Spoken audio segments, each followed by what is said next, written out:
Alright, so this is going to be the example that I'm going to use. So let's say that it has 3 different areas that are peeling. First, we're going to come in with our scraper, and we're going to try to scrape off what we can. Now, if it becomes too hard to scrape and you can't get it off, that's fine. If it keeps on coming off and there is no ending point, let me know. Then we'll have to come up with a different strategy from there.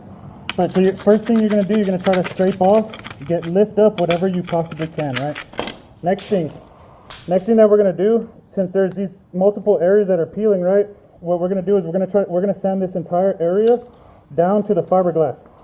Where in this case, this is the fiberglass, right? And you'll be able to see the fiberglass there underneath the peeling areas. That's what we want to sand this whole area down to. And we want to sand like about 3 inches away from the edge of of the last edge that peeled, right? So like say if this is where I scraped it to, I want to sand right here. And you want to feather it in to where it's smooth. And you want to try to keep it straight, like a square. Try to keep it like a square. All right, I'm going to do that now. Sandpaper, 60 grit orbital sander. Once we got it sanded down, what we're going to do is we're going to hit it with a microfiber rag. And then we're going to go with the clean, dry microfiber rags. And we're going to wipe it down. Right? And then you're going to get another rag. And you're going to wipe it until you stop seeing any dust come off. Right? And you'll be able to see it on the white rag.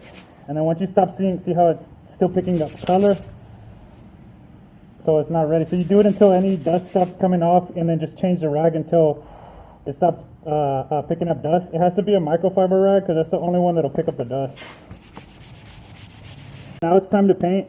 So I don't have any of the beige or white, right? I have purple, but this is the same product. This is Microepoxy 646. This is what you're going to be using. So you're looking for something that is like this. It's a thick, you see it's real thick. This is the catalyst, the hardener for the Microepoxy, the cure. And then this is you're going to see the resin for the Microepoxy 646, and that's going to be the beige color, the tan, right? Now, what we're going to do, we're going to mix these to a 1-to-1. So in my case, or in your case, depending on how big it goes, you might want to do 10 of one of them and then 10 of the other. So you'll go 10. So you do 10 and make sure that you're using the ounces, right? 10 ounces. And then now I'm going to pour 10 ounces of the resin, which is going to bring it up to 20. All right, so now I poured the resin in, which brought it up to a total of 20. That's a 1-to-1 ratio. Now we're going to take a mixing stick and we're going to mix it for 1 minute. So you're just going to mix it like this for a minute. This is just to make sure it's all mixed up really good. So now we wet out the roller and we're ready to paint. The main rule when painting is a repair is never paint over anything that is not sanded. So like here you can kind of see the sanding marks end right here. We cannot blend it in over here because it's not sanded and it will peel. We have to actually end our paint right here on that edge. And if there's a little bit of sanding marks, just a little bit over here, that's okay, that's fine. That's cosmetics. But we choose safety and functionality over the cosmetics in a repair case.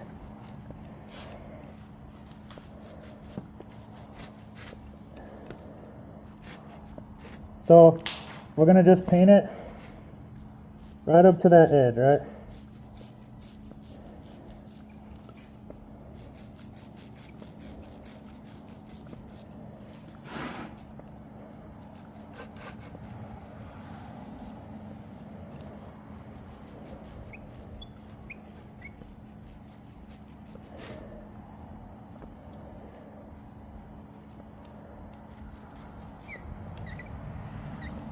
All right, now we're going to just kind of make sure that we can kind of go over it a couple times.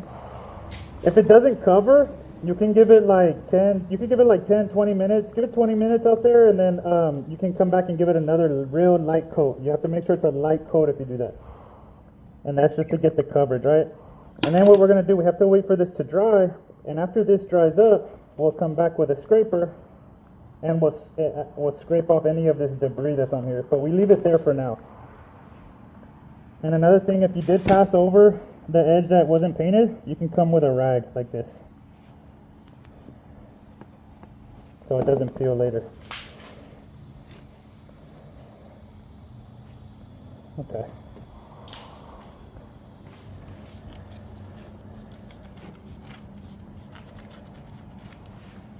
After 4 hours in 90 degrees plus, this should be pretty dry to the touch. It's not completely cured out though, so you can't walk on it and they can't use it. But what we're gonna do now, we're gonna take our scraper, and usually we wait till the next day to do this. And if you can wait until the next day, it's best. But if you absolutely cannot wait until the next day, we can just lightly scrape off any debris, kind of brush it off. Make sure it's smooth and there's no debris on it, right? Now, you can still feel the roller texture, but that's really not a problem. The main thing is that there's no rocks or roller hairs in there, things like that, that would cause scratching.